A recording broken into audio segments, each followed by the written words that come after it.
बात आज की चैनल के कार्यक्रम आर पार में मैं सुरेंद्र चतुर्वेदी आपका स्वागत करता हूं। दोस्तों, आज जो व्यंग है, इसे व्यंग की भाषा को समझें और इसे व्यंग के रूप में ही लें। मोदी जी ने शेर, बाघ और गैंडे के शावकों को दूध पिलाकर मनाया जीव संरक्षण दिवस।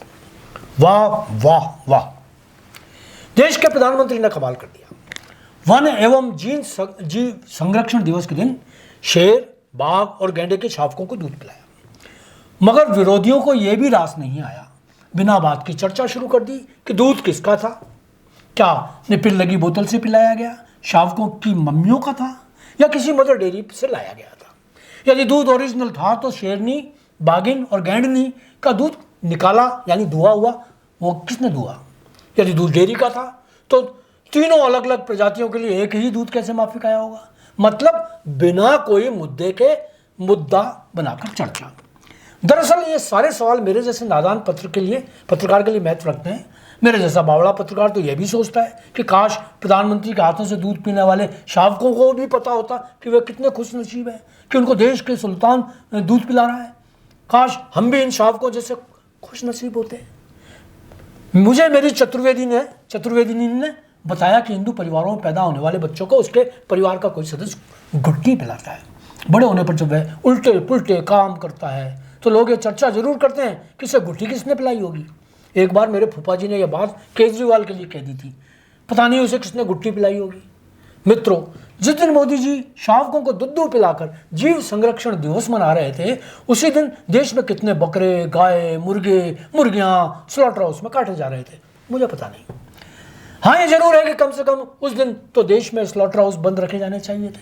शेर, बाघ और गैंडे तो इस मुल्क में वैसे भी नहीं काटे जाते, उनका शिकार भी कोई नहीं करता। उनको दूध पिलाकर दीर्घायु की कामना करना तो अच्छी बात है, मगर निर्बल और निरीह जीव जंतुओं के बारे में भी मोदी जी को चिंतन करना चाहिए।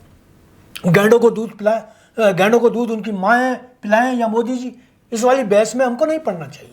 मगर मुझे अच्छा लगता अगर इन खूंखार जानवरों की जगह मोदी जी किसी खरगोश के बच्चे को भी दूध पिला देते हैं। मित्रों, मैंने तो जीव संरक्षण वाली गली के नवजात पिल्लों को दूध पिलाकर मनाया। उनकी हमलावर माओं से छीनकर पिल्लों को लाना भी शेर चीतों की औलादों के लाने जैसा ही खतरावार है। उस दिन मेरे दोस्तों ने नॉनवेज नहीं खाकर यह दिवस मनाया।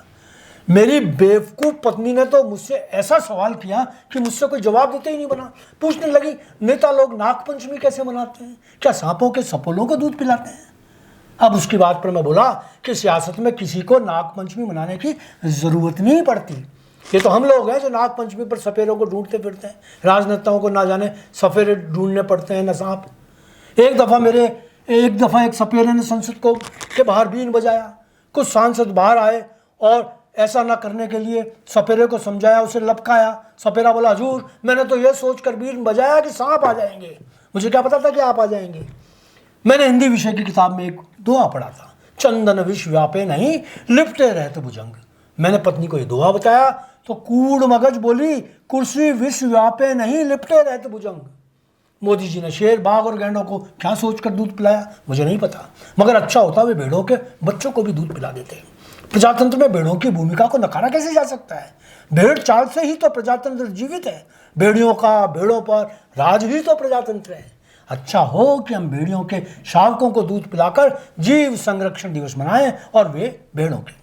आधुनिक प्रजातंत्र में जहां शेर, बाघ और गैंडों की औलादों को दुग्ध पान कराया जा रहा हो, वहां मेमनों की सुखद भविष्य की कामना कैसे की जा सकती है? धन्यवाद। आज इतना ही।